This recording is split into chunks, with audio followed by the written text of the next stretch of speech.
Kan sesungguhnya anak itu memiliki dua cara berpikir yang berlangsung secara paralel. Iya, Ketika iya. dia dari 0 tahun gitu ya sampai dengan dia beranjak dewasa.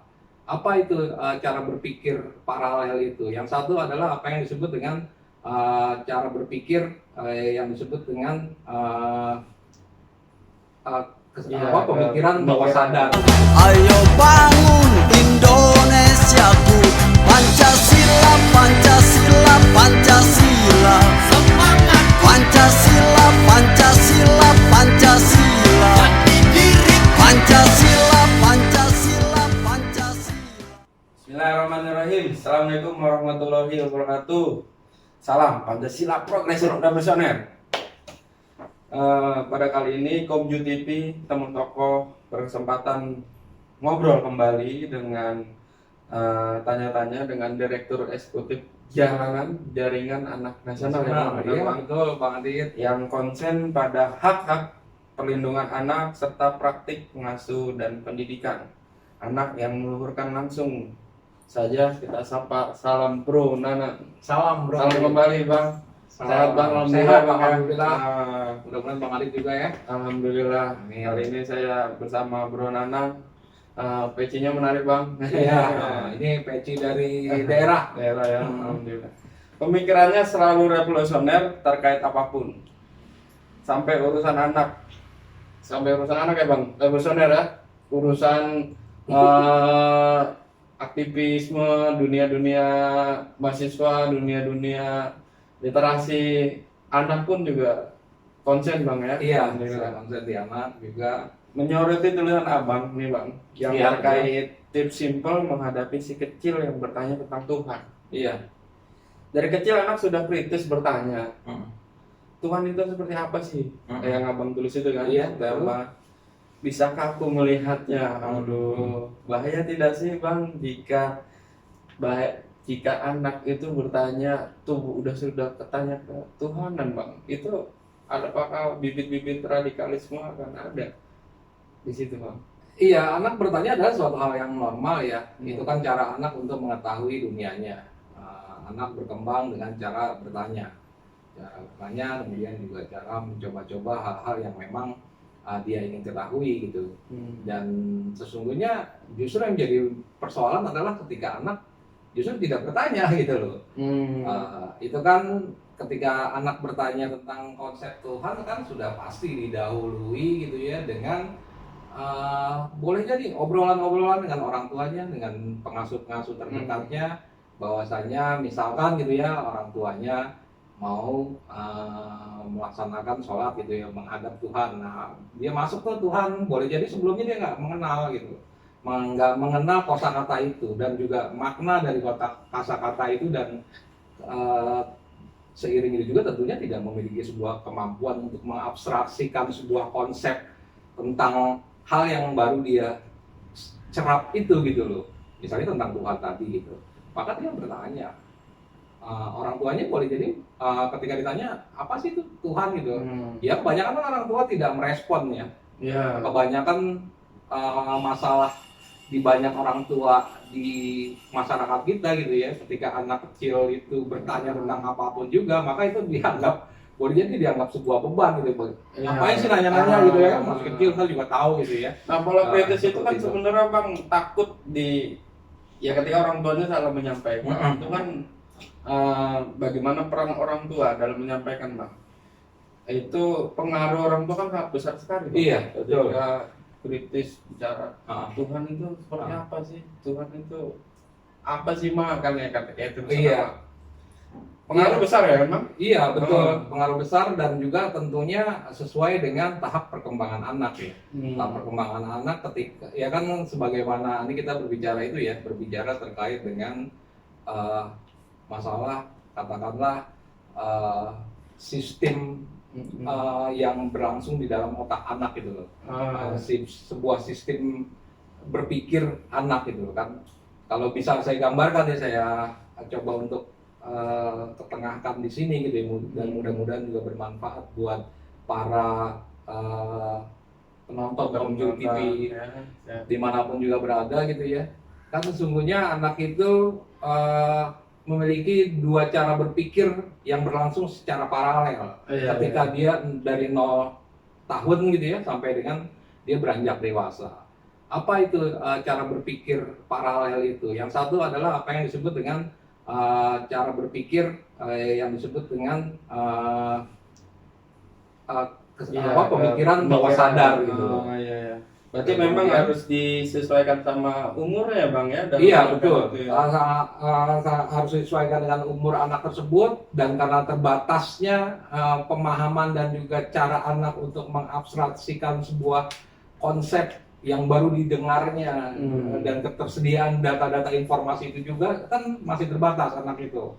Ya kan, baik itu kosakata yang dia ketahui gitu ya, dan hal-hal yang memang ingin dia ketahui lebih lanjut kan masih terbatas itu, sehingga dengan cara bertanya itulah dia tumbuh gitu sesungguhnya. Yang jelas memang pola asuhnya itu harus tepat Bang, ya kan ya? Iya betul, Pola asuh harus tepat. Pola asuh tepat dan tergantung pada juga keterampilan dan juga kemampuan orang tua itu sendiri gitu ya. Karena gini Bang, karena catatan Kementerian Perlindungan Pemberdayaan Perempuan dan Anak (PPA) ya, Kementerian PPA, perkara terorisme itu sangat melibatkan anak. Ada banyak kasus Bang terkait korban yang terjadi di Indonesia. Sebut saja saya bacakan, diantaranya 3 anak dari pelaku terorisme di Rusun Wonocolo Sidoarjo. Terus 3 anak terduga teroris yang ditangkap di Jalan Sikatan. 1 anak terkait bom di depan Polres Surabaya. Terus ada pula kasus terorisme di Sibolga. Terus yang terakhir yang di Sibolga 1 anak tewas. Nah yang terakhir ini Bang, perusakan makam Kristen di Solo Bang. Baru ini. Tanggapan Abang seperti apa? Ini kan banyak anak dilibatkan Bang. Mungkin sampai yang terakhir di Solo ini kasusnya makam-makam non-muslim itu dirusak oleh anak-anak katanya. Bukan salah anak-anak itu Bang dalam tindakan kriminalitas gitu kan. Kita sepakat bahwa bukan salah anak, tapi bagaimana orang tua dalam memberikan edukasi, gitu, juga pendidikan dan tanggapan Abang? Iya memang tren dalam kasus-kasus terorisme dalam boleh jadi kalau bisa dibilang dalam 1 dekade terakhir ini ya, yang berawal dari banyaknya kombatan-kombatan yang dari Indonesia kemudian mengambil sebuah medan tempur yang tersedia di Irak dan Syria gitu, atau yang disebutkan ISIS kan. Di awal-awal munculnya fenomena itu kan juga banyak beredar kan video-video di mana anak-anak memegang senjata mesin gitu ya, kemudian juga diperlihatkan juga instruktur-instruktur di sana dengan seriusnya gitu ya, tanpa boleh dan sudah tentu tidak memikirkan tentang masa depan anak-anak itu gitu ya, terkait dengan masa depan anak-anak itu yang memang membutuhkan beragam hak yang harus dipenuhi gitu ya. Tapi kombatan-kombatan itu gitu ya, para militan jihadis itu kan mereka merekrutnya dan melatihnya dalam sebuah pola pelatihan yang memang sebagaimana diberlakukan juga pada orang-orang dewasa gitu loh. Itu satu. Kemudian pada saat para kombatan-kombatan itu balik lagi ke Indonesia gitu ya. Kemudian kan ada fenomena-fenomena tadi yang Bang Adit sebut, ada bom di Surabaya gitu. Itu kan melibatkan anak-anak kan. Nah itu Bang, yang jadi masalah itu melibatkan anak-anak. Melibatkan anak-anak. Itu maksudnya dia membawa anak gitu kan, sehingga anak itu meninggal. Jadi bukan dalam konteks dia itu diajarkan, mungkin dia sudah mengikuti, udah ikut orang tua gitu kan. Banyak yang tewas terkait Bang gitu. Nah ini penjelasannya agak sedikit panjang, tapi kalau boleh disingkat gitu kan, sesungguhnya bukan hanya anak, tapi para orang tua perempuan gitu, dalam hal ini ibunya juga dilibatkan gitu ya. Kemudian anaknya dilibatkan gitu. Mengapa ibunya dilibatkan? Karena memang persoalannya adalah sebuah tekanan-tekanan yang semakin keras gitu ya, yang dihadapi oleh para jihadis laki-laki gitu ya. Pada akhirnya mereka berpikir tentang strategi dan taktik gitu ya. Bagaimana sementara mereka ditekan dan mereka disasar menjadi DPO gitu kan, orang yang ayah-ayahnya itu jadi DPO, maka sesuatu hal dalam rangka untuk melanjutkan bahwa agenda-agenda teroris ini tetap berjalan, kan mereka harus mentransfer agenda-agenda itu pada orang-orang terdekat ini. Orang terdekat itu ya istrinya, kemudian juga anaknya. Ya Anak-anaknya itu kan lebih mudah untuk dimasukkan, karena memang sebagaimana tadi ingin saya jelaskan bahwa setiap anak itu lahir dengan dua pikiran gitu. Yang satu adalah pikiran bawah sadar dan juga pikiran yang sadar gitu loh. Nah, dua pikiran inilah yang sesungguhnya dicoba untuk dimanfaatkan gitu loh. Karena memang iya, anak ketika 0 sampai 13 tahun apapun juga yang dimasukkan gitu, bahwasanya membunuh orang yang di luar dari agama kita gitu, misalkan semacam itu ya, bentuk doktrinnya gitu ya, itu akan masuk gitu loh, akan masuk sedemikian aja. Apalagi yang menyampaikannya itu adalah mereka-mereka yang memiliki figur otoritas gitu loh, figur otoritas ya. Dalam hal ini kan orang tua adalah orang terdekat dia yang paling banyak berinteraksi sama anak itu gitu ya. Kemudian dijejalkan dengan sebuah masukan-masukan dan muatan-muatan seperti itu gitu loh. Maka tidak ada hambatan masuk dia dalam memori bawah sadarnya gitu ya. Kemudian itu juga direpetisikan gitu oleh orang tuanya gitu ya. Kemudian juga boleh jadi juga ada sejenis referensi-referensi tambahan yang pada akhirnya meyakinkan sang anak bahwa ini adalah apa yang disampaikan oleh orang tuanya adalah kebenaran, sesuatu yang menjalankan. Nah, itu berbahayanya di situ. Berbahaya ya, karena memang anak itu pola asuh yang tadi kita bahas itu tidak tepat, sehingga ya anak itu yang tadi abang jelaskan bagaimana di pikirannya itu gitu. Makanya pola awal kritis yang tadi sebutkan adanya di data Tuhan itu kan kalau orang tua salah dalam pola asuh kan akan berakibat sangat buruk. Nah ini bang, melanjut yang terbaru bahwa survei Badan Nasional Penanggulangan Terorisme itu 85% milenial rentan terpapar radikalisme, Bang. Apalagi situasi pandemi Covid yang dimanifestasikan dalam aktivitas sekolah itu diliburkan, Bang. Dan perkantoran itu juga kan lebih banyak di rumah gitu, anak-anak sekolah juga lebih banyak di rumah gitu kan, lebih berbanyak berselancar di dunia maya.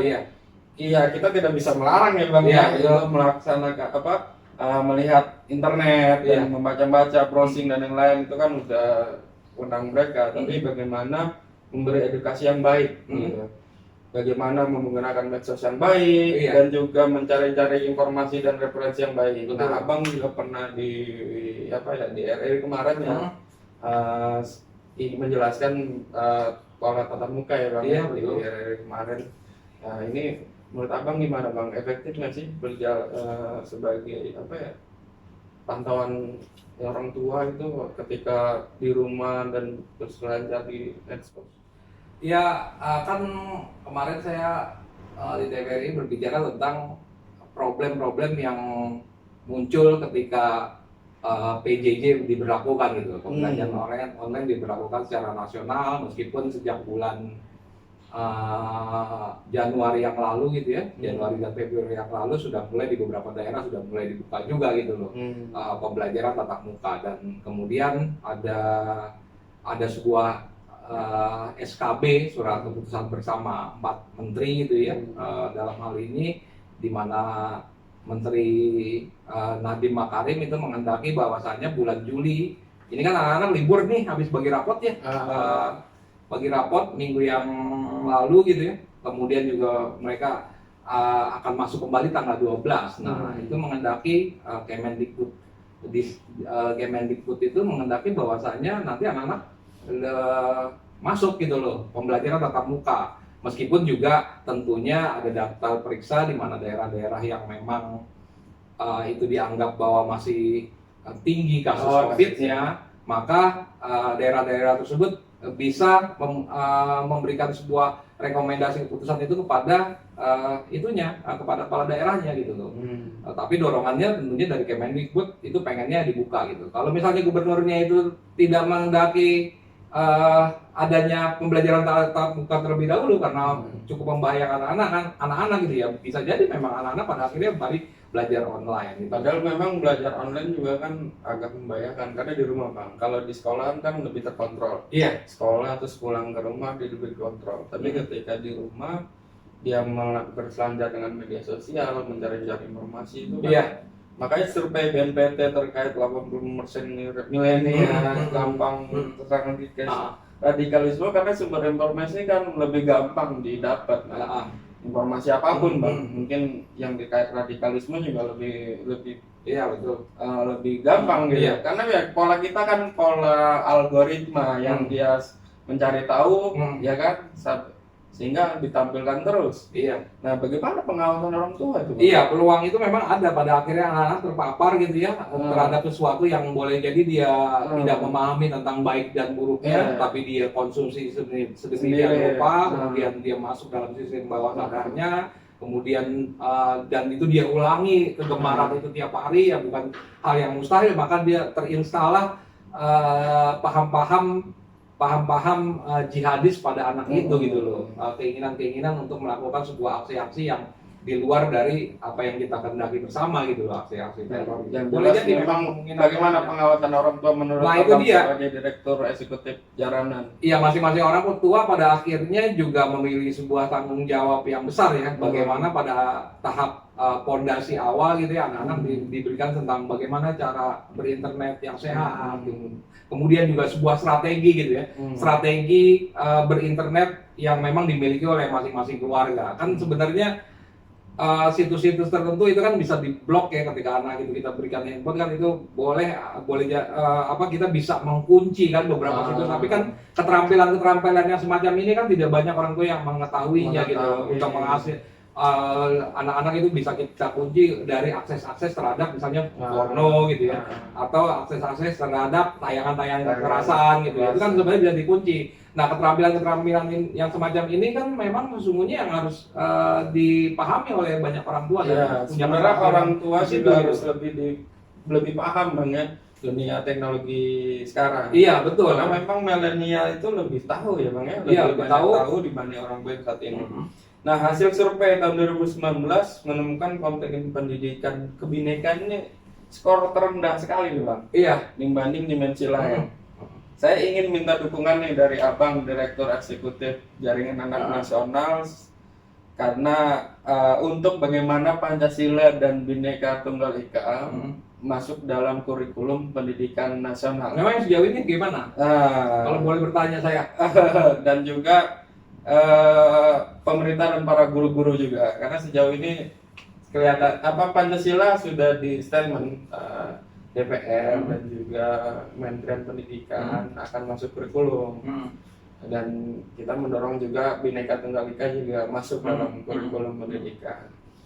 Karena urgensinya sangat tadi Bang, bagaimana konten kebinekaan itu jarang sekali ditemuin.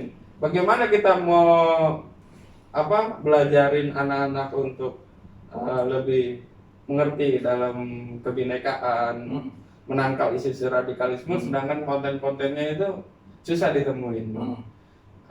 Abang sebagai gagasan apa Bang yang akan dibawa dari Direktur Eksekutif Jaranan terkait konten-konten berselancar mau di media sosial maupun di TV-TV maupun di radio maupun di media elektronik untuk ya konten-konten kebinekaan lah Bang, karena ya bagaimana menyebutkan terendah kok. Iya, iya apa yang kita anggap pada akhirnya konten-konten itu berbuatan kebinekaan gitu ya, itu belum tentu juga gitu dia kebinekaan. Iya, sebagai contoh nih ya, mungkin juga Bang Adit gitu, dan juga para pemirsa juga memahami itu tiap tanggal 18 Agustus kalau nggak salah. Dalam beberapa tahun terakhir ini, itu anggota-anggota DPR itu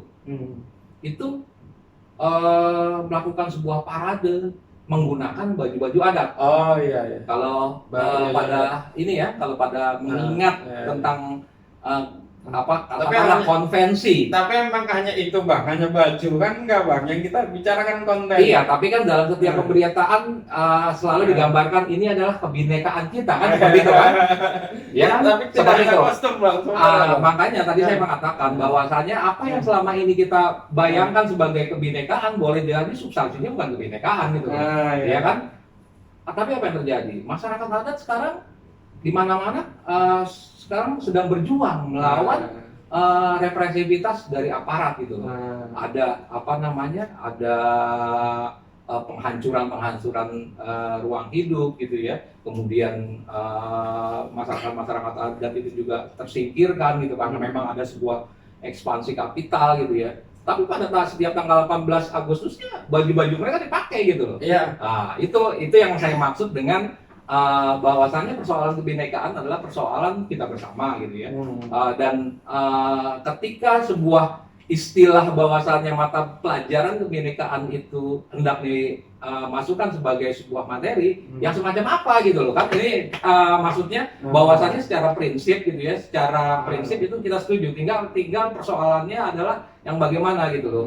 Kan sekarang juga tadi terkait dengan terorisme itu banyak kalau Bang Adit melakukan sebuah pembacaan serius terkait dengan tren anak-anak PAUD gitu ya, baik itu yang memang umum maupun yang Islam gitu ya, itu misalnya gitu ya, yang saya temui itu Islam, yes gitu misalnya, kafir, no gitu. Itu dengan gerak tangan yang semacam itu dan itu dimentori oleh gurunya gitu. Ya, makanya Bagaimana sebuah model pembelajaran kebinekaan itu bisa terlahir dari sebuah model pembelajaran semacam itu dan juga dari para guru-guru yang memang tidak mengerti sebuah basis-basis hidup yang rukun gitu loh. Iya. Makanya itu bang, yang kita dorong itu kan bagaimana pola pendidikannya, makanya kita dorong kurikulumnya. Iya. Dan juga guru-gurunya dalam hal ini dia implementasi langsung bang terkait pengajarannya dari tingkat PAUD yang abang sebutkan tadi. Bahaya bang, kita kan tadi dibahas bahwa pola asuh dari orang tua dan juga pendidikan itu sangat penting bang. Kita sepakat bahwa memang pola asuh itu sangat penting, makanya pola asuh tidak hanya di rumah, tapi juga dalam konteks pendidikan termasuk buat PAUD ya, saya ngomong PAUD dan juga TK dan macam-macam. Kayak tadi abang menyebutkan ada masalah Islam, maksudnya masalah konteks yang radikal dan lain-lain itu kan bisa gampang disusupi.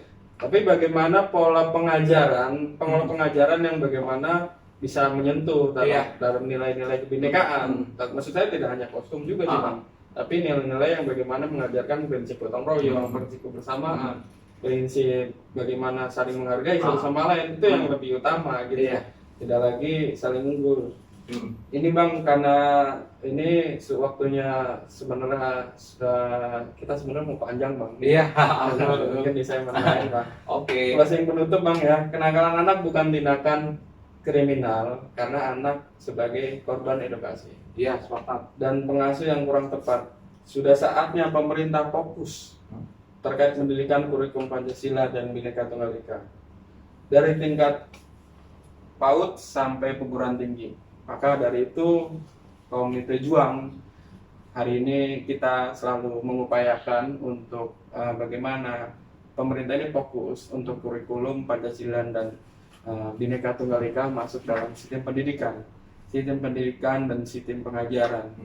Karena tidak hanya peran orang tua di sini, peran pendidikan sangat perlu. Iya, betul. Dan pola pengajaran di dalam pendidikan itu sangat perlu.